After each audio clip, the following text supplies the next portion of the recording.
উনি যেন মানবতার হাই কমিশনার, মানবতার পরিধিটা এমনই তিনি যে কাজগুলো করেন এই কাজগুলো খুব একটা জানতে দেন। তার আরেকটি প্রমাণ, আগামী পরশুদিন তার জন্মদিন। এই জন্মদিন উপলক্ষে খুব কড়া বার্তা দিয়েছেন বিএনপির মাধ্যমে, আমার মাধ্যমে, যে কেউ যেন কোনো আড়ম্বরপূর্ণ কোনো অনুষ্ঠান না করে, কেউ ঢাক ঢোল শহরত বাজিয়ে তার জন্মদিন পালন না করে, কেউ যেন কেক কেটে তার জন্মদিন পালন না করে। এগুলো মানুষ খুব একটা পছন্দ করে না। কত দূর থেকে হলেও মানুষের যে হৃদয়ের যে লেখা, মানুষের অন্তরের মধ্যে যে গ্রন্থটি লেখা আছে সেটি কত অসাধারণভাবে তিনি পাঠ করতে পারেন এই ঘটনার মধ্যে দিয়ে। আজকে আমরা বিএনপি পরিবার ব্রহ্মণরা যে আয়োজনটা করেছে একেবারে মানব হৃদয়শী একটি কাজ নিয়ে তার জন্মদিনের এই অনুষ্ঠানটি করা হচ্ছে। এখানে অনেকগুলো সামাজিক দায়িত্বমূলক কাজ, এখানে চক্ষু শিবির, এখানে ফ্রি মেডিকেল ক্যাম্প, এখানে বই দেওয়া হবে মানুষদেরকে। এটা কিন্তু তার জন্মদিন উপলক্ষে একটা সিম্পল, একটা খুবই অনাড়ম্বর একটি অনুষ্ঠানের মধ্যে দিয়ে করা হচ্ছে। দেখছেন হুইল চেয়ার এখানে আছে, যারা পঙ্গুত্ববরণ করেছেন বা হাঁটতে পারেন না তাদের।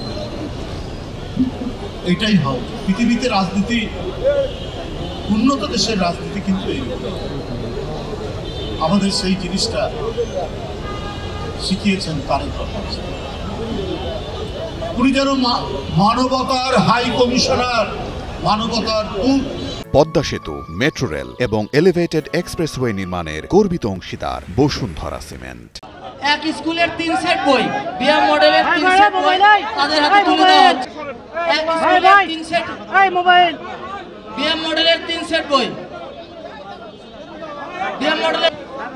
পুলিশ লাইন্স স্কুলসের শিক্ষক তার ছাত্রছাত্রী নিয়ে আসছেন, তাদের 3 সেট বই উপহার পাবেন। এরপর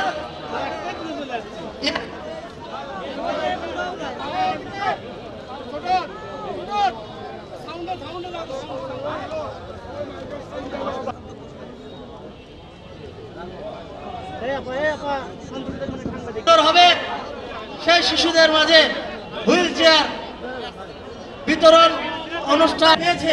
তাদের কি অবস্থা, এদের খবর আমাদের যারা সমাজের মানুষ ছিল, সমাজে বসবাস করছি, তাদের হুইল চেয়ার তাদেরকে বুঝিয়ে দেওয়ার জন্য অনুরোধ জানাচ্ছি।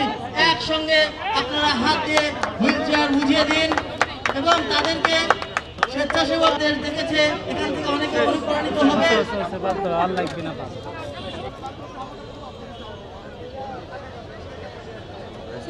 এরপরে আসবেন কৃষক হায়দার।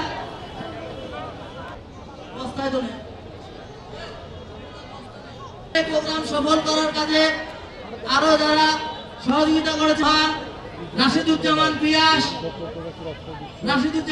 এই প্রোগ্রাম, কালাম আজাদ ছাত্রনেতা, মুশিউর রহমান মোহাল, ফুলের চারা বিতরণ করা হবে নাম সহ। পিয়াস